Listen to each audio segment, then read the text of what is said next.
सगळ्यांचेच अडचणी आहेत. दूध उत्पादक शेतकऱ्यांची अडचणी आहेत, कांदा, द्राक्ष, फळबागायतदार सगळे, जिरायती, बागायती सगळे. आणि म्हणून मी तुम्हाला खास करून सांगायला आलोय, आम्ही तर लढणार. विधिमंडळाचं अधिवेशन सुरू होईल तेव्हा तर आम्ही त्यांना धारेवर धरू, सगळं करू, मोर्चे काढू, रस्त्यावरती उतरून आंदोलन करू. पण तुम्ही एक गोष्टीचा निर्धार करणार आहात की नाही? करणार आहात की नाही? जसं त्यांनी सांगितलं की आमचं म्हणजे त्यांचं सरकार आल्यानंतर आम्ही कर्जमुक्त करू, 7-12 कोरा करू, तुम्ही मतदान करून मोकळे झालात.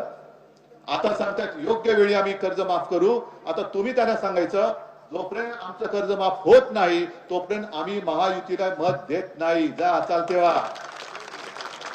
जोपर्यंत पीक विम्याचे पूर्ण पैसे मिळत नाही तोपर्यंत महायुतीला मतदान करणार.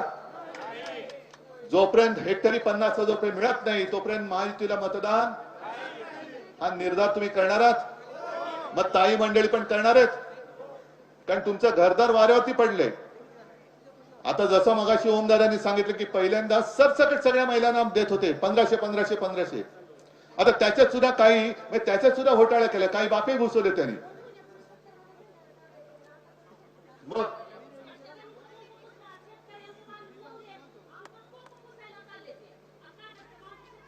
ऐका, नाही मी आता बोलायचं थांबवतो, तुम्ही फक्त ही एक व्यथा मांडा. बरोबर आहे.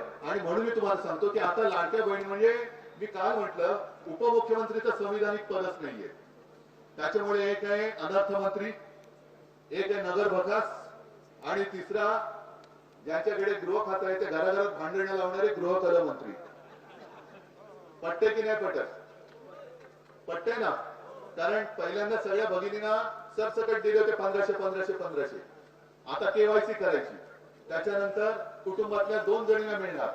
2 जणींना द्यायचं कोणी ठरवायचं? कुटुंब प्रमुखांनी. म्हणजे भांडण कोण लावणार घरात? कुटुंब प्रमुख. हा. आता जर का आई आहे, 3 मुली आहेत, 2 मुली आहेत, 1 सून आहे, 2 सुना आहेत, 4 बहिणी आहेत, काय नक्की यातल्या 2 निवडणार कशा? कोण निवडणार? म्हणजे लागले ना घराघरात भांडण. आणि घराघरामध्ये तोडाफोड आणि राज्य करा, हेच इंग्रजांचं जे काही धोरण होतं हे आता घरापर्यंत पोहोचलेलं आहे. त्याहीपेक्षा वाईट. आणि म्हणून मी तुम्हाला सांगतोय की ह्या सरकारला आपण जे दगाबाज म्हणतोय, दगाबाजाची आपल्याला दगाबाजीनेच वागावं लागेल. त्याच्याशी सरळ वागून चालणार नाही. दगाबाजाला दगाबाजानेच मारावं लागतं. त्याच्यामुळे हे दगाबाज सरकार आहे, या दगाबाज सरकारला दग्याने चटक मारायचं. दगाबाजी करावं म्हणून ते दगाबाजी, पण जो दगाबाजी करतोय त्याच्याशी आम्ही दगाबाजीच करतोय. ज्याला जी भाषा समजते त्याच भाषेत आम्ही बोलतो.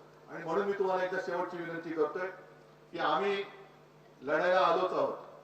मुद्दामून मी आज आलो, सगळे चॅनल समोर आले, त्यांना सगळ्यांना धन्यवाद देतोय, सगळ्या प्रसार माध्यमांना धन्यवाद देतोय की या सरकारचा भ्रमाचा भोपळा म्हणा किंवा भ्रमाचे टरबूज म्हणा हे शेतकऱ्यांनी फोडलेलं आहे.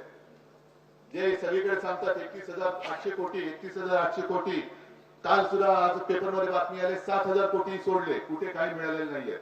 हे सगळा खोट्याचा कारभार हा चव्हाट्या आणण्यासाठी म्हणून मी फिरतोय. आम्ही तुमच्या सोबत आहोत, पण तुम्ही देखील सोबत राहिले पाहिजे. आणि शेतकरी म्हणून तुम्ही आता एकजुटीने राहिले पाहिजे. जात पात धर्म सगळं बाजूला ठेवा, शेतकरी म्हणून एकवटा. कोण तुम्हाला न्याय मिळवून देत नाही हे बघायला आम्ही समर्थ आहोत. सगळ्यांना परत धन्यवाद देतो. ताई तुम्ही फक्त आता लाडक्या बहिणीची जी तुमची व्यथा ती सांगा. सगळ्यांना धन्यवाद देतो. जय हिंद, जय महाराष्ट्र.